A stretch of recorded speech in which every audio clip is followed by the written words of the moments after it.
பேசும்படி, கர்த்தர் நம்மோடு கூட பேசும்படி. அது தேவனுடைய வார்த்தை தான் நமக்கு விடுதலை. தேவனுடைய வார்த்தையில தான் நமக்கு ஆசீர்வாதம். தேவன் நம்மோடு பேச பேச பேச நம்முடைய வாழ்க்கையில ஆசீர்வாதம், நம்மளுக்கு இருக்கிற எல்லா பிரச்சனைகளும் மாறும். அதனால ஆண்டவர் நம்மோடு கூட பேசும்படி எல்லாரும் ஒப்புக்கொள்கிறோம். ஆண்டவரே என்னோடு கூட பேசணும். ஒரு மனுஷனுடைய சத்தத்தை நான் கேட்கக்கூடாது ஆண்டவர். மனுஷ சத்தம் இந்த இடத்துல காணப்படக்கூடாது ஆண்டவர். தேவன் பேசுகிற ஒரு சத்தமாய், வானத்தையும் பூமியை உண்டாக்கின ஆண்டவராய் இயேசு கிறிஸ்து பேசுகிற ஒரு சத்தத்தை நாங்கள் ஒவ்வொருவரும் கேட்டு அதன்படி நடக்க, அப்பா இயேசுவே அதன்படி வாழ எங்களுக்கு கிருபை செய்யும். நீர் பேசும் நாங்கள் கேட்கிறோம். இயேசுவின் நாமத்தினால் பிதாவே, ஆமென். அல்லேலூயா. இந்த வசனத்தை நான் மறுபடியும் வாசிக்கிறேன். யோவான் வெளிப்படுத்தின சுவிசேஷம் 1ஆம் அதிகாரம் 6ஆம் வசனம். நம்மிடத்தில் அன்பு கூர்ந்து தமது இரத்தத்தினாலே நம்முடைய பாவங்களை நம்மை கழுவி. அல்லேலூயா. ஆண்டவராய் இயேசு கிறிஸ்து நம்மிடத்தில் என்ன செய்தாரா? அன்பு கூர்ந்தார். அல்லேலூயா. என்ன கூர்ந்தாரு? அன்பு கூர்ந்தார். அல்லேலூயா. அதாவது எல்லா மதத்திலையும் உள்ள எல்லா புஸ்தகங்களிலும் அன்பை பற்றி பிரதானமா சொல்லப்பட்டிருக்கு. அல்லேலூயா. என்ன பத்தி? அன்பு. எல்லா மதத்திலுமே அது அன்பை சொல்லி, அன்புதான் பிரதானம் அப்படின்னு சொல்லியிருக்கு. அல்லேலூயா. அதனால அன்பு என்பது மிக மிக ஒரு முக்கியமான ஒரு காரியமா இருக்கிறது. அல்லேலூயா. என்னது? அன்பு.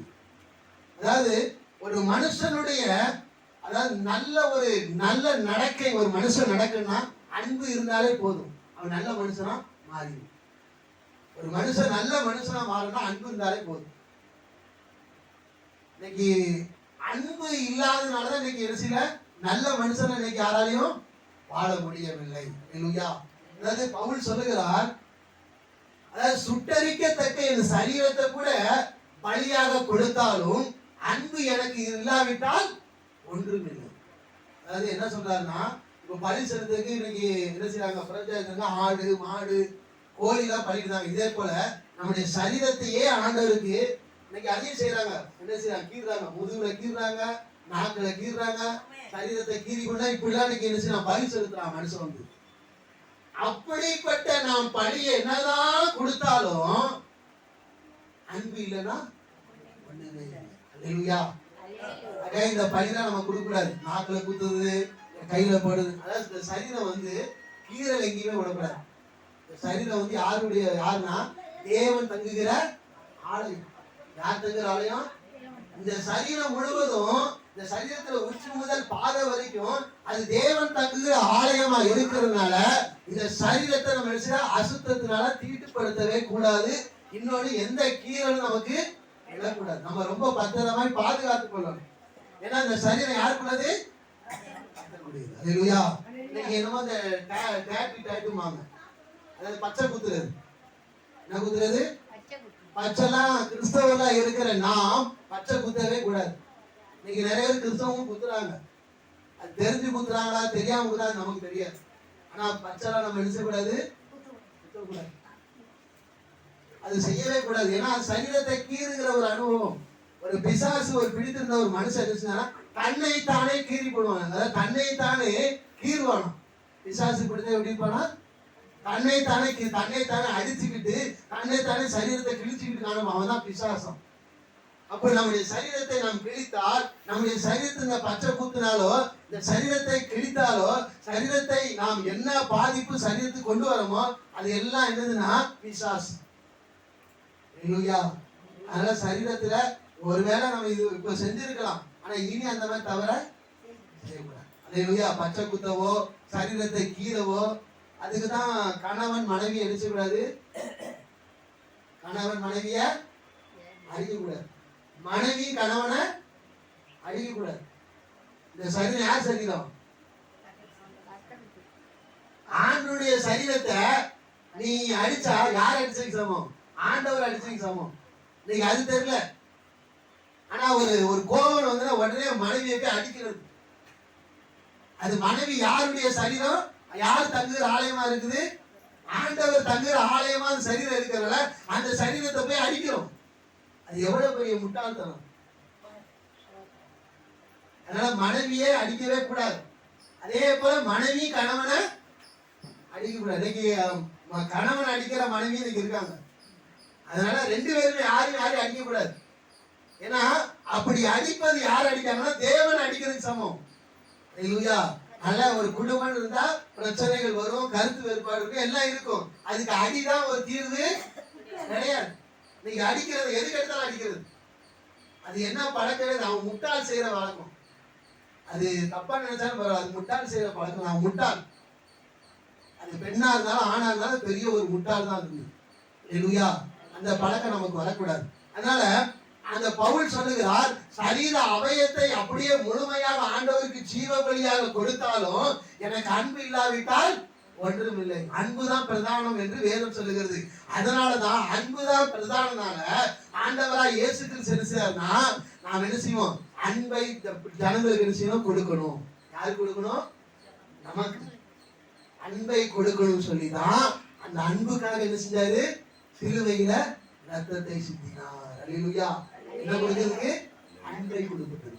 அன்பின் வெளிப்பாடுதான் சிலுவையின் ரத்தம். ஆண்டவர் நம்மே எவ்வளவு அன்பு வைத்திருக்கிறார் என்பதை நீங்கள் நானும் புரிந்து கொள்வதற்காகத்தான் சிலுவையில் அவர் என்ன செஞ்சாரு? ரத்தத்தை சிந்தினார். அல்லேலூயா. இன்னைக்கு நம்ம நல்லா பழகுவோம், எல்லாம் செய்வோம், நல்லா ஃப்ரெண்ட்ஸ் சொல்லி நல்லா பழகுவோம். ஆனா நம்ம எல்லாம் செய்வோம்னு சொன்னா செயல்முறையில செய்ய முடியாது. செயல்முறை யாருமே எல்லாம் வாயில சொல்லுவோம், நான் உனக்கு அப்படி செய்வேன், இப்படி செய்வேன், உனக்கு நான் அப்படி உனக்காக அப்படி இருப்பேன்னு வாயில சொல்லுவோம். ஆனா அந்த சூழ்நிலை வரும்போது நம்ம என்ன செய்வோம்? தள்ளி விட்டு போயிட்டே இருப்போம். ஆனா ஆண்டவர் அப்படி கிடையாது. நமக்காக, நம்முடைய பாவத்துக்காக, நம்முடைய அக்கிரமங்களுக்காக, நம்முடைய சாபங்களுக்காக அவர் கல்வாரி சிலுவையை சுமந்ததுக்கு காரணம் என்றால் உங்கள் மேலும் என் மேலும் ஆண்டவர் வைத்த அன்பு. அதான் சொல்லுகிறது, அவர் நம்மேல் அன்பு கூர்ந்தார். அன்பு கூர்ந்து சிலுவையில் எடுத்தார், ரத்தத்தை சிந்தினார். அல்லேலூயா. அதனால ஆண்டவர் நம்மேல் அன்பு வைத்திருக்கிறதுனால் அவர் ரத்தத்தை சிந்தி அதை வெளிப்படுத்தினார். அவர் அன்புள்ள ஒரு தெய்வமா இருக்கிறார். அவர் அன்பாகவே நம்மேல் இருக்கிறார். அல்லேலூயா. அதாவது நீங்களும் நானும் பாவிகள். யாரு? பாவிகள் தான். பாவியா இருந்த நம்மை அவர் அன்பு கூர்ந்து நமக்காக ரத்தத்தை சிந்தி அந்த பாவத்தில் நம்மை விடுதலை ஆக்கினார். அல்லேலூயா. அதனால தேவனுடைய பிள்ளைகளா இருக்கிற நாம், தேவன் அன்பா இருந்து நமக்காக ரத்தத்தை சிந்தி நமக்கு நிறைய ஆசீர்வாதத்தை நமக்கு கொடுத்திருக்கிறார். அல்லேலூயா. அப்போ நல்லா கவனிக்கணும், ஆண்டவர் நமக்காக ரத்தம் சிந்தினால் இந்த சரீரம் முழுது யாருக்கு சொந்தம்? ஆண்டவருக்கு சொந்தம். அல்லேலூயா. அதனால இந்த சரீரத்துல வியாதி இருக்க ஆண்டவர்கிட்ட சொல்லுங்க, தைரியமா சொல்லுங்க, ஆண்டவரே எனக்கு வயிறு வலியோ தலைவலியோ இல்ல ஏதோ ஒண்ணு இருக்குன்னு வச்சுக்கோங்க. ஆண்டவரே இது உங்களுடைய சரீரம், இதுல எப்படி வயிறு வலி வரலாம், எப்படி தலைவலி வரலாம், எப்படி கால் வலி வரலாம் அப்படி கேட்க நமக்கு என்ன இருக்கு? உரிமை இருக்கு. அந்த உரிமையா கேட்டு பாருங்க, அது எங்க போகுதுன்னு தெரியாது. நம்ம அந்த உரிமையா கேட்கறது கிடையாது. நம்ம பயந்து போயிட்டு உடனே உட்காந்துருவோம். ஒரு வியாதியோ ஏதோ சரீரத்தை ஏதோ விளையாடணும், உடனே பயம் வந்துருது. என்ன வந்துருது? பயப்படக்கூடாது, தைரியம். ஆண்டவரே இது உம்முடைய சரீரம், இந்த சரீரத்தை நான் உமக்காக ஒப்பு கொடுத்தேனே, ஆனா இந்த சரீரத்தில் இப்படிப்பட்ட ஒரு வியாதி இருக்கு, எப்படி இருக்கலாம்? வியாதிக்கு இந்த சரீரத்துக்கு இடமே கிடையாது அப்படின்னு சொல்லி தைரியமா உரிமையா பேசி பாருங்க, அந்த வியாதி எங்க போகுதுன்னு தெரியும். அல்லேலூயா. அதனால ஆண்டவர் நம்ம மேல் அன்பு கூர்ந்து அவர் நம்ம மேல் அன்பு கூர்ந்தபடினால் நம்முடைய சரீரம் அவருக்கு சொந்தமாக இருக்கிறது. அதுல இந்த சரீரத்தை நினைச்சக்கூட எந்த சூழ்நிலையோ அசுத்தத்துக்கு நம்ம நினைச்சக்கூடாது. அல்லேலூயா. சரீரத்தை அசுத்தத்துக்கு ஒப்பு. ஒருவேளை இயேசுவை ஏற்றுக்கொள்ள முன்னாடி இந்த சரீரம் அசுத்தத்துக்கு ஒப்பு கொடுத்திருக்கலாம். ஆனா இனி நம்ம நினைச்ச அசுத்தத்துக்கு சரீரத்தை பயன்படுத்தவே கூடாது. அல்லேலூயா. நிறைய பேர் நிறைய நிகழ்வு அதாவது சரீரத்தை கெடுக்கத்தக்க நிறைய இந்த போதை பொருட்கள் நிறைய இருக்கு. சரீரத்தை கெடுக்கும்படி நிறைய போதை பொருட்கள். அது இன்னைக்கு கிறிஸ்தவ மனுஷனா வருஷத்துல ஒரு முறை தண்ணி அடிச்சா என்ன? தண்ணி அடிப்பாங்க. அவங்க சொல்லுவாங்க, வருஷத்துல ஒரு முறை தானே அடிக்கிறேன். அதெல்லாம் செய்யவே கூடாது. வருஷத்துல ஒரு முறையா இருந்தானே, எத்தனை முறையா இருந்தானே? ஒரு கொலை பண்ணாலும் கொலை தான், 10 கொலை பண்ணாலும் கொலை தான். ஒரு டைம் நீ திருடுனா நீ திருடன் தான். 10 டைம் திருடினாலும் நீ திருடன் தான். அல்லேலூயா. அதனால கிறிஸ்தவர்களா இருக்கிற நாம் எந்த போதை பொருட்களை கொண்டு நம்முடைய சரீரத்தை என்ன செய்யக்கூடாது, எடுக்கக்கூடாது. அல்லேலூயா. அதனால போதை பொருட்கள் நமக்கு அவசியம் கிடையாது. அது கிறிஸ்தவரா இருக்கிற நமக்கு அது தேவையே இல்லை. இன்னைக்கு போயிலன்னு சொல்லி போடுறாங்க, வாயில போடுறாங்க, பாடுறாங்க, என்னெல்லாமா இருக்கு. இன்னைக்கு போதையா வாழ்வதுக்கு என்னெல்லாமா இருக்கு. இதெல்லாம் நம்ம செய்யவே கூடாது. இன்னும் சொல்ல போனா பெண்கள் கூட இன்னைக்கு போதைக்கு அடிமையுள்ளவர்களா இருக்காங்க. தண்ணி அடிக்கிறாங்க, பெண்கள் கூட தண்ணி அடிக்கிறாங்க, போயில போடுறாங்க, பாக்கு போடுறாங்க, பொடி போடுறாங்க. கேட்டா ஏதோ எனக்கு சந்தோஷம். என்ன சந்தோஷம்? ஓடவே கூடாது, சரீரத்தை கெடுக்க கூடாது. அப்படி சரீரத்தை நாம் அந்த போதை பொருட்களுக்கு நாம் ஒப்பு கொடுத்தால் நம்முடைய சரீரமும் ஆசீர்வாதமா இருக்காது, நம்முடைய குடும்பமும் ஆசீர்வாதமா இருக்காது. பார்த்திருக்கீங்களா? மதுபான கடலை போட்டுப்பான், குடிய அதை வாசிட்டு உள்ளவே குடிப்பான். அல்லேலூயா. போதை பொருள் உங்களுடைய உடம்புக்கு எவ்வளவு கேடுச்சு இந்த போதை பொருளை எழுதியிருக்கும். இப்போ பொடி பாக்கெட் வாங்கினா பொடி பாக்கெட்டை எழுதியிருப்பான், எழுதாமலாம் இருக்காது. ஆனா பொடியை கொண்டு வாயில வைக்கிறது, மூக்கில கொண்டு வைக்கிறது, பாக்கு போடுறது, வெத்தலை போடுறது, இதெல்லாம் சரீரத்தை கெடுக்கிறது. இந்த சரீரம் யாருக்கு சொந்தம்? ஆண்டவருக்கு. அது கண்டுகிறதே கிடையாது. அந்த பயம் நமக்கு வேணும். இந்த சரீரம் ஆண்டவர் கொள்ளையாச்ச அப்படிங்கிற பயம் நமக்கு வேணும். அந்த பயம் இல்லாதனாலதான் நம்ம பிரச்சனை இன்னும் மாற மாட்டேங்குது, அப்படியே இருக்கும். நம்ம அப்படியே இருந்துட்டு அப்படியே கண்ணீர் விடுறோம். ஆரம்பத்துல கண்ணீர் விட்ட கண்ணீர் இன்னும் அந்த கண்ணீருக்கு அளவே இல்லை. கண்ணீர் வாரா போகுது. எப்படி போகுது? ஆறா போயிட்டு இருக்கு. வாய்க்காலா கூட போகல, ஆறா போகுது. காரணம் என்ன? அந்த சரீரத்தை, நம்முடைய சரீரத்தை போதை பொருட்கள் செய்வோம், ஒப்பு கொடுத்து காணப்படுறோம். இல்ல, இந்த சரீரம் தேவனுக்குரியது. அல்லேலூயா. அதனால அந்த பழக்கம் நமக்கு இருக்க கூடாது. இதற்கு மேல அவங்க இஷ்டம். அது சொல்லக்கூடிய கடமை நம்ம சொல்லியாச்சு. செய்யறது அவங்க இஷ்டம். செய்யாம இருந்தா அந்த சரீரத்தை தேவனுக்கு ஒப்பு கொடுத்து பிரியமாய் நாம் வாழ்ந்து வந்தால் அந்த சரீரமும் சௌக்கியமா இருக்கும், அந்த சரீரம் ஆரோக்கியமா இருக்கும், நம்முடைய குடும்பமும் ஆசீர்வாதமாய் காணப்படும். நம்முடைய ஆசீர்வாதம் என்ன செய்யும்? அதாவது நம்முடைய ஆசீர்வாதம் வீட்டுக்குள்ள வரும். இல்லைன்னா என்ன செய்யும்? வாசல் வரைக்கும் வந்துட்டு போயிடும். எது வரைக்கும் வந்துட்டு? வாசல் வரைக்கும் வந்துடும். வாசல் வரைக்கும் வந்த உடனே அந்த வாசல்ல படுத்து கிடக்குமா பிசா, அதாவது பாவம் அங்க படுத்துருக்குமா, வாசல் பல்ல படுத்துருக்கும். ஆசீர்வாதம் அங்க இருந்து வரும், அது தான் ஓடிடும். பாவத்தை பார்த்து ஓடிடும். என்ன பாவம்? நம்முடைய சரீரத்தை கெடுக்கத்தக்க, போதை பொருட்களாக கெடுக்கத்தக்க அப்படிப்பட்ட ஒரு ஜீவிய நமக்குள்ள இருக்கிறதுனால வரக்கூடிய ஆசீர்வாதம் அந்த பாவத்தை பார்த்து ஓடிடும். இது நமக்கு தேவையா? இல்ல தேவைன்னா வச்சுக்கோங்க, பிரச்சனை இல்லை. எனக்கு போது, பரவாயில்ல, எனக்கு ஆசீர்வாதம் கூட வேண்டாம், எனக்கு இந்த மாதிரி என்ன செய்யணும், இந்த போதை பொருளை தான் இருப்பேன் அப்படின்னா அது உங்க விருப்பம். அதை போய் கட்டாயமா நீங்க மாறிதான் நான் சொல்ல மாட்டேன், அது உங்க இஷ்டம். ஆனா நீங்கள் ஆசீர்வாதமா இருக்க வேண்டும் என்றால் போதை பொருட்களை நம்முடைய சரீரத்தை நினைச்சக்கூடாது, எதுவும் பாதிப்புகளை கொண்டு வரக்கூடாது. போதை பொருட்களை நமக்கு தேவையில்லை. இந்த சரீரம் யாருக்கு சொந்தம்? ஆண்டவருக்கு சொந்தம். அல்லேலூயா.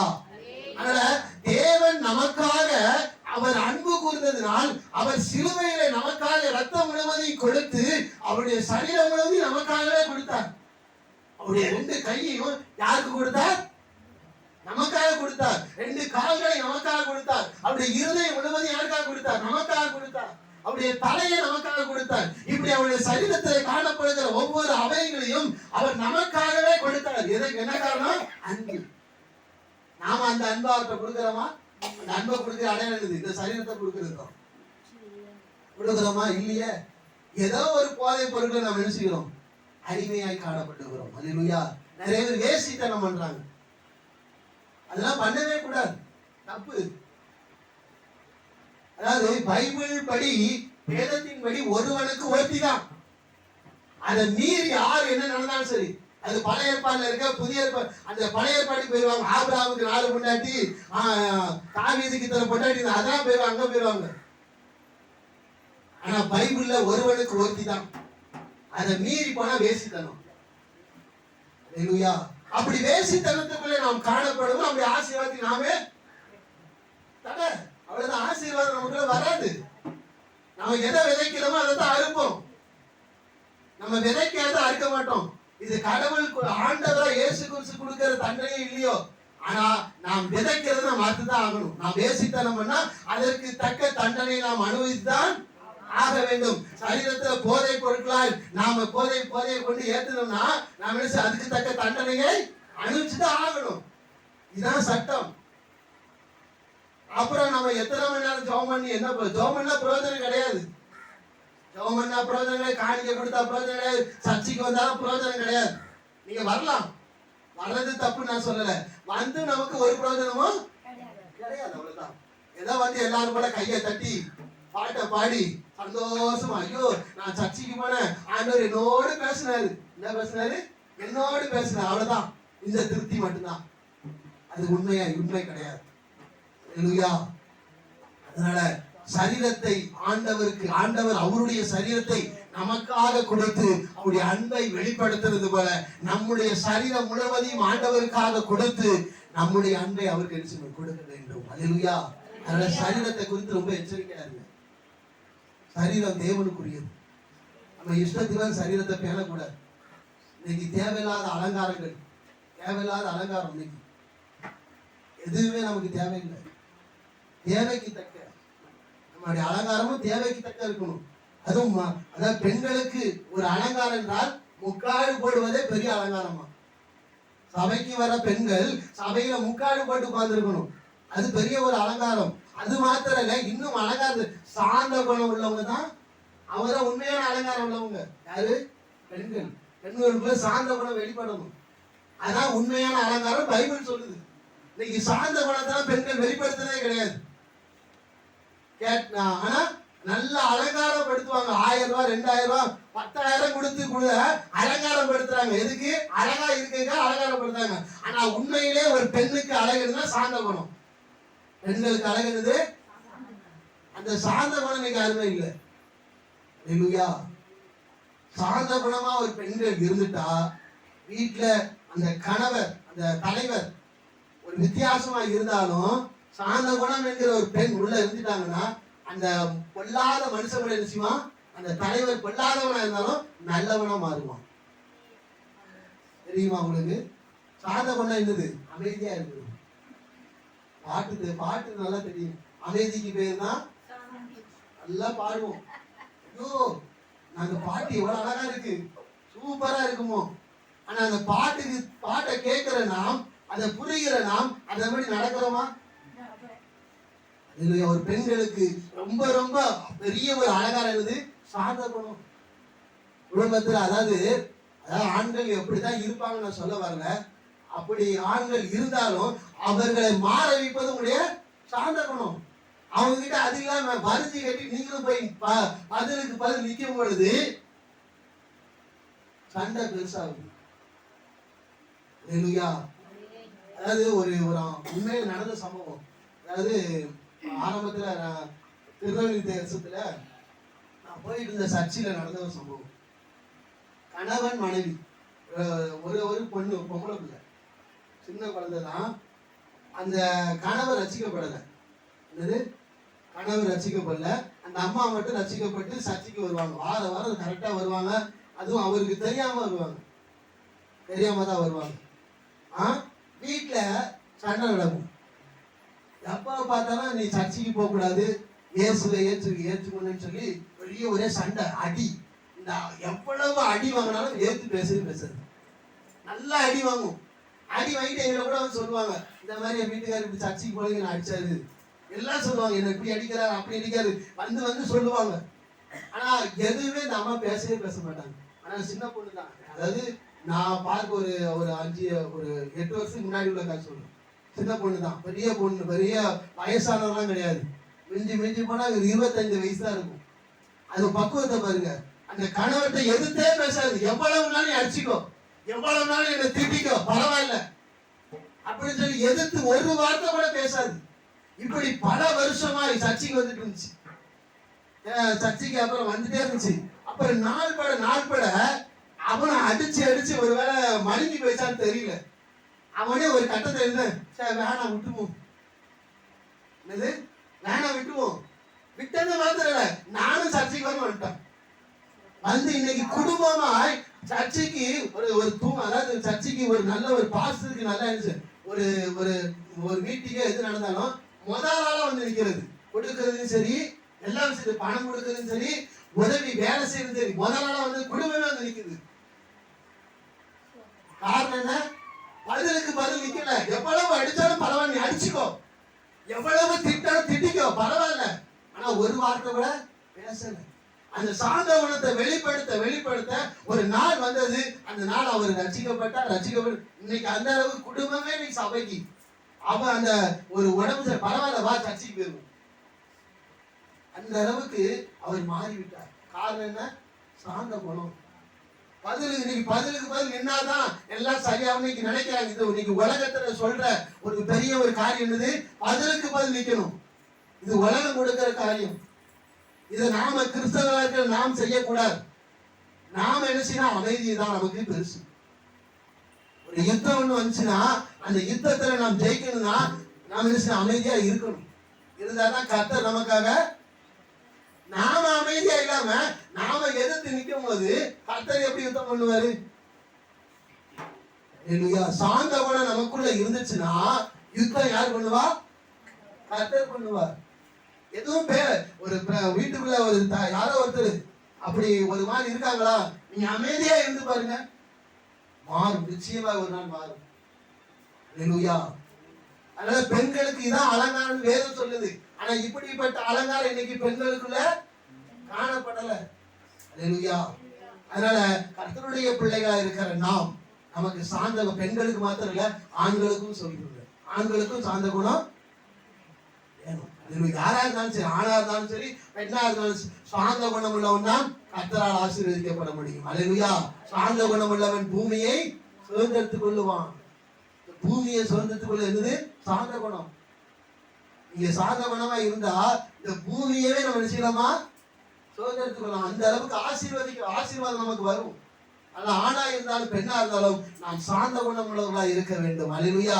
அந்த ஆண்டவராய் இயேசு கிறிஸ்து நம்முடைய சரீரம் முழுவதையும் ஆண்டவர் நமக்காக அவர் சரீரத்தை நமக்காக கொடுத்து ரத்தத்தை சிந்தி அவருடைய அன்பை வெளிப்படுத்தினால் நாமும் நம்முடைய அன்பை வெளிப்படுத்த என்ன பண்ணோம்? நம்முடைய சரீர அவைகளை என்ன ஆண்டவருக்காக கொடுக்கணும். கொடுத்து நம்ம அப்படி அன்பை என்ன செய்யணும்? வெளிப்படுறதுனால சரீரத்தை என்ன செய்யக்கூடாது?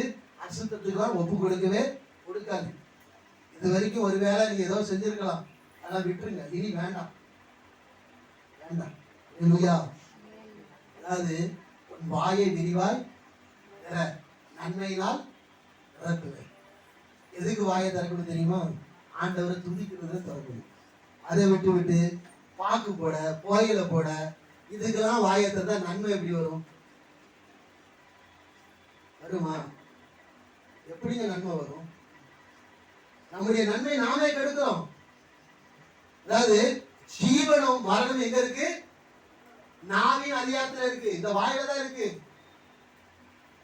இந்த வாயை கண்டதுக்கு நம்ம செய்யணும், போதை பொருட்களுக்கு இந்த வாயை திறக்கிறோம், கெட்ட வார்த்தைகளை பேசுவதற்கு வாயை திறக்கிறோம். இதெல்லாம் நம்முடைய நன்மையை நினைச்சுது கெடுக்குது. எதுக்கு அது? நம்ம நன்மையை கெடுக்கத்தக்க அந்த வாயை எதுக்கு திறக்கணும்? வேண்டாம. 4 பேர் நம்மளை மதிக்கணும், நம்ம நல்லா இருந்தா மதிப்பாங்க.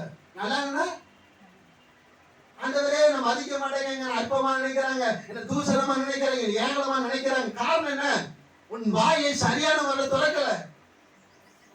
இஷ்டத்துக்கு நம்முடைய வாயை இஷ்டத்துக்கு கண்ட தேவையில்லாத பழக்கங்களுக்கு நம்ம வாயை திறக்கணும். அதுதான் இது நம்முடைய நன்மைக்கு தடையா இருக்கு. 4 பேர் தூசிக்கத்தக்க, 4 பேர் அவமானப்படத்தக்க இன்றைக்கு நாம் காணப்படுகிற காரணம் என்ன? நம்முடைய வாயை நன்மைக்கு எதுவாய் திறக்கிறது கிடையாது, தீமைக்கு எதுவாய்.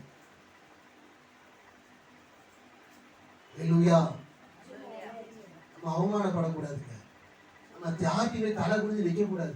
அது எவ்வளவு கஷ்டம் தெரியுமா? ஒருவேளை நீங்க அனுபவப்பட்டிருக்கலாம், நாங்க அனுபவப்பட்டிருக்கேன், நீங்க அனுபவப்பட்டிருக்கலாம். அது எவ்வளவு வேதனை தெரியுமா? போய் அவமானப்பட்டு வந்தா நம்மளால நிம்மதியா சாப்பிட முடியாது, நிம்மதியா தூங்க முடியாது. எவ்வளவு கஷ்டம். இது காரணம் என்ன? நம்முடைய வாயை நன்மைக்கு எதுவா திறக்கிறது கிடையாது. தேவையில்லாத பழக்கங்களுக்கு, தேவையில்லாத வார்த்தைகளுக்கு நம்ம வாயை திறக்கிறோம். அதனால நம்முடைய சரீர அவயங்களை நாம் ஆண்டவருக்காக ஒப்பு கொடுத்து நம்முடைய என்ன செய்யணும்? நம்முடைய அன்பை அப்படியே வெளிப்படுத்த வேண்டும். ஆண்டவர் நமக்கு மேல அன்பு வைத்ததினால் அவர் சிலுவையில் ரத்தத்தை சிந்தினார். அல்லேலூயா. அதனால நான் முடிச்சத ஒரே வசனம் சொல்லி முடிக்கிறேன். ஆண்டவர் நமக்காக ரத்தத்தை சிந்தி சிலுவையில் நிறைய ஆசீர்வாதம் வச்சிருக்காரு. அதுல ஒரே ஒரு ரெண்டு வார்த்தை மட்டும் சொல்றேன். வாசிமா அந்த வசனத்தை மறுபடி. ஆறாவது வசனம். வெளிப்படுத்தின விசேஷம் 1ஆம் அதிகாரம் 6. நம்மிடத்தில் அன்பு கூர்ந்து இரக்கத்தினாலே கழுவி தேவனுக்கு முன்பாக நம்மை போதுமா இது ராஜாக்கள். இயேசு கிறிஸ்து நமக்காக ரத்தத்தை சிந்தி நம்மிடத்தில் அன்பு கூர்ந்ததினால் நமக்கு கிடைக்கிற ஒரு பெரிய ஒரு ஆசீர்வாதம் ராஜமேன்மை. என்னது? நம்மள எப்படி ராஜாக்களா ஏற்படுத்துறாரு. ராஜாக்கள் அதிகாரி, ஆளுகை செய்கிறவர்கள். ராஜானா யாரு? அப்படிப்பட்ட ஒரு பதவியை நமக்கு கொடுத்திருக்க ரத்தத்தை சிந்தி. ஆனா இன்னைக்கு நாம் எப்படி இருக்கிறோம்? மற்றவங்களுக்கு அடிமையா போய் நிக்கிறோம். ராஜானா ராஜாக்கு அடிமையா தான் எல்லாரும் நிற்பாங்க. உண்மையா இல்லையா? ராஜானா ஒருத்தர் அதிகாரம் இருக்குன்னு வச்சுக்கோங்க, அந்த அதிகாரிக்கு கீழே எத்தனை பேர் அடிமையா நினைப்பாங்க. ஆனா இன்றைக்கு நாம் ஒருத்தரவே கை கட்டி நிக்கிறோம். ஐயா எனக்கு இது இல்லையே. ஆனா ஆண்டவர் அதை செய்யலையே. ஆண்டவர் நமக்காக ரத்தத்தை சிந்தி நம்மளை ராஜாக்களாய் வைத்திருக்கிறார், அதிகாரியா வைத்திருக்கிறார். நாம அடிமையாக கூடாது, என்ன கூடாது. ஆனா நாம் ராஜாக்களாய் அப்படிப்பட்ட ஆசீர்வாதத்தை பெற்றுக்கொண்டும் நாம் எப்படி இருக்க? அடிமையா தான் இருக்கோம். கடனை வாங்கிட்டு கடன்காரனுக்கு அடிமையா இருக்கிறோம். வியாதியை வாங்கி கொண்டு வியாதிக்கு அடிமையா இருக்கிறோம். அப்படிதான் நீங்க அடிமையா இருக்கிறோம். வியாதிக்கு அடிமையா, கடன்காரனுக்கு அடிமையா. நம்ம அதிகாரிங்க. நம்ம ஆண்டவர் ராஜாக்களாய் வைத்திருக்கிறார். ஏன்னா அவர் ராஜா. இயேசு யாரு? ராஜாதி ராஜா. அந்த ராஜா ஆண்டவரா இயேசு கிறிஸ்து ராஜாவா இருக்கிறது. ராஜாதி ராஜாவா இருக்கணும். நீங்களும் நானும் எப்படி இருக்கணுமா? ராஜாவா இருக்கணும். இப்போ உங்க பிள்ளைங்க இருக்கிறாங்க. உங்க பிள்ளைங்க உங்களை போல இருக்கணும்னு ஆசைப்படுவீங்க இல்லையா? இப்போ நீங்க நல்லா வசதியா, நல்லா லக்ஸுரியா, நல்லா வசதியா பணக்காரர் இருக்கு. அப்போ உங்க பிள்ளைங்க அப்படித்தானே இருக்குன்னு ஆசைப்படுவீங்க? இல்ல கருத்தரமா இருக்குன்னு ஆசைப்படுவீங்களா? எப்படி ஆசைப்படுவோம்? நம்ம நல்லா வசதியாய், நல்லா சுகபோகமாய், நல்லா வாழ்றோம்னா நம்ம பிள்ளைங்களும் நல்லா வாழுதான் நினைப்போம். நம்ம பிள்ளைங்க கீழே வாழணும்னு நினைக்க மாட்டோம். அதே போலதான் ஆண்டவர் ராஜாதி ராஜாவா இருக்கிறதுனால நீங்களும் நானும் அவருடைய பிள்ளைகளா இருக்கிற நீங்களும் நானும் எப்படி இருக்கணுமா? ராஜாவா இருக்கணுமா? ஆனா நாம ராஜாவா இன்னைக்கு இல்ல, அடிமையா இருக்கிறோம். பாவத்துக்கு அடிமையா இருக்கிறோம், சாபத்துக்கு அடிமையா இருக்கிறோம், அக்கிரமங்களுக்கு அடிமையா இருக்கிறோம், மீறுதலுக்கு அடிமையா இருக்கிறோம். ஆனா அந்த அடிமைத்தனத்தை தான் கர்த்தர் விடுவித்தார். நம்மளை விடுவித்ததுல இருந்து பாவத்தை, ஆனா அதே பாவத்தை மறுபடியும் செய்யறோம். ஞானஸ்நானம் எடுக்கும் போது என்ன செய்யறோம்? பாவத்தெல்லாம், ஞானஸ்நானம் என்ன அர்த்தம்? பாவத்தை என்ன விட்டுட்டு வெளியே என்ன செய்யணும்? நீதிமானாய் வாழ்வதற்கு, பரிசுத்தமாய் வாழ்வதற்கு வெளியே வரும். பாவத்தை என்ன செய்யணும்? சாகடிச்சிருக்கோம். பாவத்தை இதான் ஞானஸ்நானம். பாவத்தை சாகடிக்கிறது தான் ஞானஸ்நானம் ஒரு அடையாளமா இருக்கு. ஆனா பாவத்தை அங்க சாகடிச்சுட்டு வெளியில வந்து மறுபடியும் அதே பாவத்தை செய்தால் நம்ம எப்படி ராஜாவா இருக்க முடியும்? நம்ம அடிமையா தான் இருக்கும். நம்ம எந்த பாவத்துக்காக மறிக்கிறோமோ அதே பாவத்தை மறுபடியும் செய்கிறோம். செய்யக்கூடாது. பாவமா நம்ம பாவியா தான் வாழ்ந்தோம். ஆனா ஞானஸ்நானம் எடுத்தவர் அந்த பாவத்தை விட்டு முற்றிலுமா வெளியே வரணும். பாவம் செய்யக்கூடாது. கெட்ட பழக்கம் நமக்குள்ள இருக்கக்கூடாது. கெட்டதை பேசக்கூடாது, கெட்டதை நினைக்க கூடாது. அதாவது வேதத்தில் சொல்லுது, ஒரு ஸ்திரியை இச்சையோடு பார்த்தாலே என்னதான் பாவம், தேசித்தனமா. அதாவது ஒரு ஸ்திரியோடு கூட வாழ்றது அது ரெண்டாவது விஷயம். நினைச்சாலே இந்த இருதயம் தேவை. இந்த இருதயமானது ஒரு சிறிய தவறான முறையில பார்த்தாலோ பேசினாலோ இருதயம் நினைச்சாலே முடிஞ்சு போச்சு. அவன் யாரு? பேச்சு. அப்ப இருதயத்துல கூட நமக்கு என்ன வரக்கூடாது? தவறான எண்ணங்கள், தவறான வார்த்தைகள் இருதயத்தை என்ன செய்யணும்? சரியாய் கொண்டு வரணும். அதுக்குத்தான் நம்ம என்ன மன்னிக்கு, அதுக்குத்தான் நாம் ஞானஸ்நானம் எடுத்திருக்கோம். இருதயத்தில் இருந்த கெட்ட குணங்களை என்ன செஞ்சோம்? அந்த ஞானஸ்நானம் என்கிற முறையில என்ன கெட்ட குணத்தை சாகடிச்சிருக்கோம். சாகடிச்சுட்டு வெளியே வந்த பிறகும் என்ன வெளிப்படணும்? கெட்ட குணம் செத்துட்டுனா நல்ல குணம் வெளிப்படணும். கெட்ட குணம் செத்து போச்சுன்னா என்ன குணம் வெளிப்படணும்? நல்ல குணம் வெளிப்படணும். அப்போ வந்து ஞானஸ்நானம் எடுத்ததுக்கு அப்புறமும் நல்ல குணம் நமக்குள்ள வெளிப்படணும்னா அப்ப என்ன ஞானஸ்நானம்? அது ஞானஸ்நானமா? கிடையாது. நம்ம சொல்லிக்கலாம், நான் ஞானஸ்நானம் எடுத்துட்டேன், நான் ஞானஸ்நானம் எடுத்துட்டேன், நான் அது அந்த பாசத்தை போய் எடுத்தேன். நீ எந்த பாசத்தை எடுத்தாலும் சரி, உன்னுடைய கெட்ட குணங்கள் அழிந்து நல்ல குணங்களை வெளிப்படுத்தணும். ஏன்னா நல்ல குணம் நமக்கு நம்ம இருதயத்தில் இருக்கு. ஏனென்றால் இருதயத்தில் நல்ல குணமா இருக்கிற ஆண்டவராய் இயேசு கிறிஸ்து இருதயத்துக்குள்ளே இருக்கிறார். அப்ப நல்ல குணம் நமக்குள்ள இருந்து வெளிப்படும். அப்ப இன்னும் வெளிப்படணும்னா அப்போ அந்த ஞானஸ்நானம் எடுத்ததுக்கு அர்த்தம் கிடையாது. நல்ல குணங்கள் வெளிப்படணும். கெட்ட குணத்தை என்ன செஞ்சா சாகடிச்சிட்டோம், ஆனா வெளிப்பட மாட்டேங்க. ஹல்லேலூயா. அதனாலதான் இன்னமும் நம்ம ராஜா, அந்த ராஜாக்களாய் நம்மளை மாற்றிட்டாருன்னா அந்த ராஜா ஆசீர்வாதம் எப்படி இருக்குமா இருக்கும்? நம்மகிட்ட நம்ம யார்கிட்டயுமே கை கட்டி நிக்கிற நிலைமை கிடையாது. யார்கிட்ட கை நிக்க வேண்டாம். ஏன்னா நம்ம கை கட்டி நிக்கிறோம். ஏன்? ஒண்ணுமே இல்லை. போன்ல கடன் வாங்குறாங்க, செல்போன் மூலமா கடனை வாங்கி கை கட்டி நிக்கிறாங்க. நேர்ல போய் நம்ம கடன் வாங்க வேண்டிய அவசியம் தான் இல்லை. இப்போ வந்து போன்லயே பேசுவாங்க, நான் இந்த பேங்க்ல இருந்து பேசுறேன், நீங்க கடன் வாங்கிடுங்களா, இந்த மாதிரி நான் எங்க கடை, அதாவது ஒரு ஸ்டோர் ஒன்று இருக்குன்னா அந்த மாதிரி ஆஃபர் இருக்கு, உங்களுக்கு இஎம்ஐ தரோம். என்ன தரோம்? இஎம்ஐ தரோம். அதாவது ஒரு ஜீரோ வட்டிக்கு, என்ன வட்டிக்கு? ஜீரோ வட்டிக்கு நீங்க இஎம்ஐ நினைச்சீங்கன்னா வாங்கிக்கலாம். ஜீரோ வட்டிக்கு என்ன வாங்கணுமா? கடன் வாங்கணுமா? ராஜா கடன் வாங்குவானா? ஆனா இன்னைக்கு கடன் வாங்குறோம்.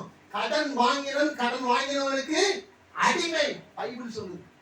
அப்ப நம்ம கடன் வாங்குறோம். இன்றைக்கு நம்முடைய நிலைமை, நம்முடைய சூழ்நிலை கடன் வாங்குற நிலைமையில தான் இருக்கிறோம். ஏன்? யோசித்து பாருங்க. ஆண்டவர் ஆனா கடன் வாங்குறவங்க நம்மளை வைக்கல, நம்மளை ராஜாக்களாய் மாத்தி இருக்கிறார். ஆனா கடன் வாங்குறோம். அதனால சரி பண்ணும், நம்மளை சரி பண்ணுங்க. நம்மகிட்ட எது தேவையில்லாத இருக்கு அதை சரி பண்ணுங்க. அதைத்தான் வேணும். ராஜாக்களாய் அவர் மாத்திருக்காரு. ரெண்டாவது இருந்துச்சா ஆசாரியரா மாத்திருக்காரு. என்ன மாத்திருக்காரு? ஆசாரியர். ஆசாரியர் என்னது? தேவனோடு கூட பேசுற ஒரு. இப்போ வந்து சாம் இருக்கான், என்ன சொல்லி தேவன்கிட்ட பேசக்கூடாது. சாமே நேரடியாக வந்து செய்யலாம், ஆண்டவர்கிட்ட பேசலாம். அதே போல இந்த பொண்ணு என்ன செய்யலாம்? ஆண்டவர்கிட்ட நேரடியா பேசலாம். யாரா இருந்தாலும் சரி நேரடியா ஆண்டவர்கிட்ட பேசுறது. அதுக்கு ஒரு நடுவர், ஒரு ஊழியக்காரர்லாம் இடையில வேணாம். அதான் ஆசாரியம். ஆசாரிய தன்மை என்னது? எல்லாருமே தேவனிடத்தில் பேசலாம். ஊழியக்காரங்க தான் பேசணும், அதாவது தேவ ஜனங்கள் பேசக்கூடாது அப்படிலாம் கிடையாது. யாரா இருந்தாலும் சரி இயேசுவை ஏற்றுக்கொண்ட அத்தனை பேர் இயேசுவிட்டா நேரடியாய் பேசலாம். அதுதான் ஆசாரியர். அந்த ஆசீர்வாதத்தை நம்ம கொடுத்திருக்கிறார். ஆனா இன்னைக்கும் நம்ம என்ன செய்யறோம்? அந்த ஆசாரிய தன்மை நம்ம எடுக்கிறது கிடையாது. உட்கார்ந்து ஜோபிக்கிறது கிடையாது. உட்கார்ந்து ஆண்டவர்கிட்ட பேசுறது கிடையாது. நமக்காக யாராவது பேச மாட்டாங்களா? நம்ம உட்கார்ந்து பேசணும். அதாவது தானியேல் 3 வேளை ஜெபம். எத்தனை வேளை? 3 வேளை. காலையில, மத்தியானம், நைட் 3 நேரம் ஜெபம் பண்ணுவாங்க. தாவீது வர்றது 7 முறை 7 முறை துதி பண்ணோம். தாவீது 7 முறை. நம்ம எத்தனை முறை ஜெபிக்கிறோம்? ஹல்லேலூயா. அதுவும் ஒரு சட்டம் ஒன்று இருந்துச்சு. தானியேல் இருந்த அந்த காலத்துல ஒரு சட்டம் என்னன்னா, ஜெபம் பண்ணக்கூடாது. என்ன பண்ணக்கூடாது? ஜெபம் பண்ணக்கூடாது. ஒரு சட்டம் வந்திருக்கு. அந்நிய தேவர்கள், அதாவது அவன் இருந்த தேசம் பாக்கியோன், விக்கிரகங்களை ஆராதிக்க கொண்டிருக்க தேசம். அப்போ அவனுக்கு அந்நிய தேவனா அந்த விக்கிரகத்தை தவிர மற்ற எந்த தெய்வத்தையும் என்ன செய்யக்கூடாது? வணங்கக்கூடாது அப்படின்னு ஒரு சட்டம் கொண்டாந்துட்டான். அதனால அப்படி மீறி ஒருத்தர் வந்து ஆராதனையோ ஜோமோ ஏதோ பண்ணினா சிங்க கவியில கொண்டு போட்டுவாங்க. இவன் ஆனாலும் அப்படிப்பட்ட சட்டம் வந்த பிறகும் நீ என்ன சட்டமும் போடு, எனக்கு அது தேவையில்லை, நான் ஜெபிக்கிறதை விட மாட்டேன் அப்படின்னு சொல்லி அதே 3 வேளையும் நம்ம என்ன செய்வோம்? ஐயே நமக்கு எதுக்கு வம்பு, நமக்கு எதுக்கு இந்த வம்பு, நமக்கு தேவையே இல்லை, நமக்கு என்ன முக்கியம், நம்ம உயிர் தான் முக்கியம், நம்ம வாழ்ந்தா போதும், நம்ம வாழ்ந்தா போதும் அப்படி நம்ம நினைப்போம். ஆனா இந்த தானியேல் பரவாயில்ல, நான் செத்து போனாலும் பரவாயில்ல, ஆனா நான் 3 வேளையும் ஜெயிப்பேன்னு சொல்லி காலையிலையும் மத்தியானமும் நைட்டும் தவறாமல் இடைவிடாமல் ஜெபம் பண்ணவன அவனை கூட்டு போய் நினைச்சுங்க திங்க கவிதை தான் கொண்டு போட்டாங்க. அதுக்காக தண்டனை வரலன்னு சொல்ல, சிங்க கவிதை தான் கொண்டு போட்டாங்க. சொன்ன சட்டத்தை நிறைவேற்றுறாங்க, சிங்க கவியா போடுறாங்க. சிங்கத்தை தெரியுமா 4 நாள் அது பட்டினியா போட்டாங்க, சாப்பாடே கொடுக்கல. ஏன்னா சாப்பிடாம பட்டினியா இருந்தா தான் அது வேகமா சாப்பிடுவோம். இப்போ ஒருத்தர் சாப்பிடாம ஒரு 4-5 நாள் இருக்காங்க, கொண்டு போய் சாப்பாடு கொடுத்தா போதும், அது என்ன சாப்பாடுலாம் பார்க்க மாட்டாங்க, அவங்களுக்கு தேவை பசியா இருந்து சொல்லி வேக வேகமா சாப்பிடுவாங்க. பார்த்துருக்கீங்களா? இதே வேகம் சிங்கத்துக்கு வரணும் அப்படின்னு சொல்லி சிங்கத்தை பட்டினியா போட்டாங்க. போட்டுட்டு இந்த தானியில கொண்டு போய் போட்டாச்சு. ஆனா சிங்கம் ஒண்ணுமே செய்யல, அது பாட்டு படுத்துருக்கு. அந்த சிங்கம் கூட தேவனுடைய வார்த்தைக்கு கீழ்ப்படியுது. நாம என்ன செய்யறோம்? கீழ்ப்படியதே கிடையாது. மிருகம் தேவனுடைய வார்த்தைக்கு கீழ்ப்படியுது.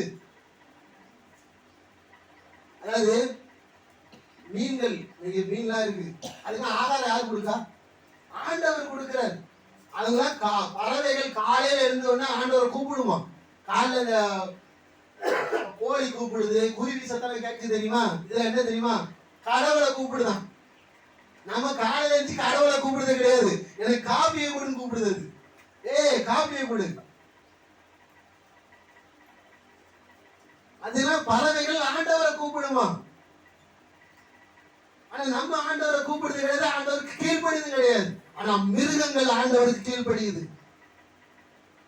ஆண்டவர் பேச்ச அப்படி தட்டல. அந்த சிங்கம் நீங்க என்ன செய்யக்கூடாது, தானியேல் வந்து விடுவான், என்ன செய்யக்கூடாது, ஒண்ணுமே செய்யக்கூடாது, பேசாம படுத்துருக்கணும். ஆண்டவர் சொல்லிட்டாரு, அது அவர் பார்க்கல, வாயை கட்டி போட்டு. அதே போல அதுக்கப்புறமா அந்த தூக்கி போட்டாங்கல்ல, அவங்கள 2 பேரை தூக்கி உள்ள தூக்கி போட்டாங்க. இந்த சிங்கம் வேகமா பாஞ்சி போய் இருக்கிற பசிக்கு வேகமா பாஞ்சி போய் பாதி தூரம் கூட வரல, போய் கல்வி பிடிச்சிச்சு. கர்த்தருக்கு நாம் சரியா உண்மையாய் வாழ்ந்தால் நம்மளை யார்கிட்டயுமே கைகட்டி நிற்க வேண்டிய அவசியமே கிடையாது. கைகட்டி நிற்க வேண்டிய அவசியமே கிடையாது. ஆனா அப்படியும் நாம் கைகட்டி நிக்கிறோம் என்றால் நம்ம இடத்துல ஏதோ தவறு இருக்கு, அதை சரி பண்ணுங்க. கடன் வாங்குவது தேவனுக்கு பிரியம், நம்ம அப்படியே கடன் வாங்குறோமா, தேவனுக்கு பிரியம் இல்லாம ஏதோ ஒரு காரியம் நம்ம இருக்கு, அதை சரி பண்ணா கடன் வாங்க வேண்டிய அவசியம் இருக்காது. கேளுங்க ஆண்டவர்கிட்ட, ஆண்டவர்கிட்ட எனக்கு கடன் இருக்குப்பா, நான் என்ன தவறு பண்றேன், என் தவறை சரி பண்ணுவேன். நமக்கு சில வேலை தெரியாது, நம்ம பண்ற தப்பு நமக்கே தெரியாது. என் சரீரத்தில் வியாதி இருக்குப்பா, என்ன தப்பு பண்ண எனக்கு தெரியல, அது சரி பண்ணுங்க. கேளுங்க, நீங்க சரி பண்ணுங்க சரி பண்ணுங்க சொல்லி ஒவ்வொரு நாள் ஒப்பு கொடுக்க ஆண்டவர் சரி பண்ணி கொண்டு வருவார். சரி பண்ணி ஒரு குறித்த காலம் வரும் பொழுது உங்களுக்கு கடனே இருக்காது, வியாதியே இருக்காது, யாருக்கிட்டையும் போய் கைகட்டி நிற்க வேண்டிய நிலைமை வராது. அல்லேலூயா.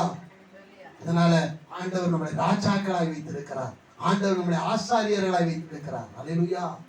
ஆனா யாருக்கிட்டையும் நம்ம கையின்றி நிற்க வேண்டாம். அல்லேலூயா. அதனால ஆண்டவர் நமக்கு சிறுவையில எவ்வளவோ ஆசீர்வாதத்திருக்கிறார். பேசிட்டு கூட நிறைய பேசலாம். அதனால ஆண்டவர் நம்ம நினைச்சிருக்கார், ராஜாவா வைத்திருக்கிறார், ஆசாரியரை வைத்து. அதனால யாருக்கிட்டையும் போய் நம்ம கைகட்டி நிற்க வேண்டிய அவசியம் கிடையாது. அல்லேலூயா. அதனால சரீரத்தை முழுமையா ஆண்டவர் ஒப்பு கொடுங்க. இனி இந்த சரீரம் தேவையில்லாததுக்கு வேண்டாம், தேவையில்லாத போதை பொருட்களுக்கோ இல்ல தேவையில்லாத வார்த்தைகளை பேசுறதுக்கோ இல்ல. இந்த சரீரம் தேவனுக்குரியது, இந்த சரீரம் பரிசுத்தமானது. எவ்வளவு பரிசுத்தமா இருக்கோ அவ்வளவு பரிசுத்தமா மாத்துங்க. குளிக்காம நம்மளால இருக்க முடியுமா? எப்படியாவது ஒரு நாளைக்கு ஒரு சில பேர் 2 தடவை 3 தடவை குளிக்கிறாங்க. ஏன்? சரீரத்துல சரீரம் நல்லா இருக்கணும், அப்படிதான் குளிக்கிறாங்க இல்லையா? குளிக்காம யாருமே இருக்க மாட்டாங்க, எல்லாருமே டெய்லி குளிச்சுவாங்க. அப்படி குளிக்காம சில பேர் இருக்கிறாங்க, அதெல்லாம் அது என்ன மனுஷன் நமக்கு தெரியாது, அது சொல்ல வரல. நான் டெய்லி ஆனா குளிச்சுருவாங்க. ஏன்னா அந்த சரீரம் நல்லா இருக்குன்னு சொல்லி. அதே போலதான் நம்முடைய சரீரம் ஆண்டவருக்கு பிரியமானதாய் டெய்லி இருக்கான்னு சொல்லி டெய்லி இருக்கணும். அதனால என்ன செய்யணும், இன்னொரு குழியில் என்ன பண்ணிருந்தா நம்முடைய தேவையில்லாம ஏதாவது பேசியிருந்தால், தேவையில்லாத ஆண்டவருக்கு விரோதமா சரீரத்தை பயன்படுத்தியிருந்தால், அதெல்லாம் என்ன செய்யணும், ஆண்டவர்கிட்ட சொல்லணும். ஆண்டவரே, இன்னைக்கு நான் இந்த மாதிரி பண்ணிட்டேன்ப்பா, இனி நான் இந்த தப்பை பண்ணக்கூடாது, இனி இந்த மாதிரி நான் பேசக்கூடாது அப்படின்னு சொல்லி ஒரு குழியில போட்டீங்கன்னு வச்சுக்கோங்களேன், அடுத்து அவங்களுக்கு ஆண்டவர் அந்த ஆசீர்வாதத்தை கொடுக்க ஆரம்பிச்சுருவார். இல்லையா? மறுபடியும் அந்த தவறை பண்ணாதீங்க. ஒரு ட்ரிப் அறிக்கை செய்து விட்டாச்சுன்னா 1-2 முறை திடீர்னு ஒரு ஏதோ சூழ்நிலை மறுபடியும் செய்ய வேண்டிய சூழ்நிலை வரும். அதுக்கப்புறம் தொடர்ந்து அதை செய்யக்கூடாது, தொடர்ந்து அந்த பழக்கத்துல ஈடுபடக்கூடாது. அல்லேலூயா. எவ்வளவு சீக்கிரமாய் அந்த பழக்கத்தை விட்டு வெளியே வரணுமோ அவ்வளவு சீக்கிரமா வெளியே வந்துடணும். நான் மறுபடியும் ஆண்டவர் என்ன கழுவாரு, சரி பண்ணுவார் மறுபடியும் அந்த பாவத்தை செய்தால் அதுக்கு ஆசீர்வாதம் வராது. அல்லேலூயா. சரி, எல்லாரும் ஜெபம், எல்லாரும் ஒப்பு கொடுங்க. ஆண்டவரே, என்னுடைய சரீரத்தை உமக்கு ஒப்பு கொடுங்க. எல்லாரும் ஒப்பு கொடுங்க. ஆண்டவர் நிச்சயமாகவே நம்முடைய ராஜாவாய் மாற்றிருக்கிறார், ஆசாரியனாய் மாற்றிருக்கிறார். இனி நம்முடைய சரீரம் யாருக்கும் சொந்தமா இருக்கக்கூடாது, ஆண்டவருக்கு மட்டுமே. எந்த பாவத்துக்கும், எந்த போதை பொருட்களுக்கும், எந்த கெட்ட வார்த்தைகளுக்கும், எந்த கெட்ட குணங்களுக்கும் நம்முடைய சரீர அவயங்கள் இனி காணப்படக்கூடாது. ஒப்பு கொடுங்க. ஆண்டவர் நம்முடைய ராஜாக்களாக இருக்கிறார். நம்முடைய சரீரம் சுகமா இருக்கணும். வியாதியாக இருக்குது சரீரம், கையில வலி, காலில் வலி, இருதயத்துல வலி, தலையில வலி, சரியா சாப்பிட முடியல, சரியா தூங்க முடியல. ஆண்டவர் நிச்சயமாக விடுதலை தரணும். நிச்சயமாகவே ஆண்டவர் விடுதலை தரணும். குடும்பத்துல தீமைகள் தான் உள்ள வருது, குடும்பத்துல ஆசீர்வாதம் உள்ள வரமாட்டேங்கி, மற்றவரிடத்துல கையேந்து நிற்கிற நிலைமை இது மாறணும். ஒப்பு கொடுங்க. ஆண்டவரே, என்னை சரி பண்ண ஆண்டவர். அப்பா, இதுவரைக்கும் நான் செய்த குற்றங்கள், குறைகள் எல்லாவற்றையும் சரி பண்ணுங்க ஆண்டவரே. இனி எந்த குற்றமும் எந்த குறையும் நான் வாழாதபடிக்கு, நான் சரியாய் வாழும்படி, உமக்கு பிரியமாய் வாழும்படி, உமக்கு உண்மையாய் வாழும்படி எனக்கு கிருபை ஆண்டவரே. ஒப்பு கொடுப்போம், எல்லாரும் ஒப்பு கொடுப்போம். ஒப்பு கொடுங்க. ஆண்டவர் அதை பார்க்கிறார். ஆண்டவர் இருதயத்தை பார்க்கிறார். ஒப்பு கொடுங்க. உங்க இருதயத்தை ஒப்பு கொடுங்க. ஆண்டவர் சொல்லுங்க, ஆண்டவரே, இனி நான் சரியா இருப்பாங்க, இனி நான் சரியா இருக்க எனக்கு கிருபை தாங்க. எந்த சூழ்நிலையும் எந்த பாவ காரியமும் எனக்குள்ளே வராதபடிக்கு எனக்கு கிருபையை தாங்க. ஹல்லேலூயா, ஹல்லேலூயா. இயேசுவே, உமக்கு நன்றி ஆண்டவரே. எல்லாரும் அப்படியே ஒப்புக்கொள்ளுங்க. இயேசுவே, என் தெய்வமே, என்னை மனம் இறங்கும். இயேசுவே, என் தெய்வமே, என்மேல் மனம் இறங்கும். நான் பாவம் செய்தேன், உம்மை நோக செய்தேன், உம்மை தேடாமல் ஆழ்ந்து வந்தேன். என்னை மன்னியும் தெய்வம். எல்லாம் சொல்லுமா, என்னை மன்னியும் தெய்வமே. இயேசுவே, என் தெய்வமே, என்னை மனமீற. எல்லாம் சொல்லுங்க, ஆண்டவரே எனக்கு இறங்கி. இயேசுவே, இதுவரைக்கும் நான் அநேக பாவம் செய்திருக்கேன். என் சரீரத்தை தேவையில்லாம ஒப்பு கொடுத்திருக்கேன். என் இருதயத்திலிருந்து நல்ல குணம் வெளிப்படாம கெட்ட குணங்கள் வெளிப்பட்டு இருக்கிறான். அப்பா, கெட்ட வார்த்தைகளை நான் பேசியிருக்கிறேன் ஆண்டவர். இனி நான் இந்த பாவத்தை செய்யாதபடி எனக்கு கிருபை தாங்க.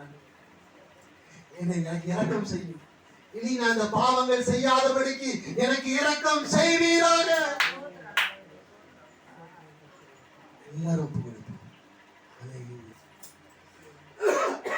பரிசுத்தமுள்ள பரலோக பிதாவே, உம்முடைய கிருபையினாலும் உம்முடைய நாமத்தினாலும் அப்பா, நீர் சிலுவையில எங்களுக்காக ரத்தத்தை சிந்தி உம்முடைய அன்பை வெளிப்படுத்துகிறப்பா. வெளிப்படுத்தினது மாத்திரமல்ல, எங்கள் ராஜாக்களாய் ஆசாரியர்களாய் நீர் எங்களை அவன் என்று முன்குறித்து தெரிந்து கொண்டீர் ஆண்டவர். இனி நாங்கள் யாரிடத்தில் கையேந்தி நிற்காமல், யாரிடத்தில் கை கட்டி நிற்காமல், தலை நிமிர்ந்து நிற்க கிருபை செய்யுங்க. கடந்து நடக்கும். கரத்துல ஒப்பு கொடுக்கிறோம்.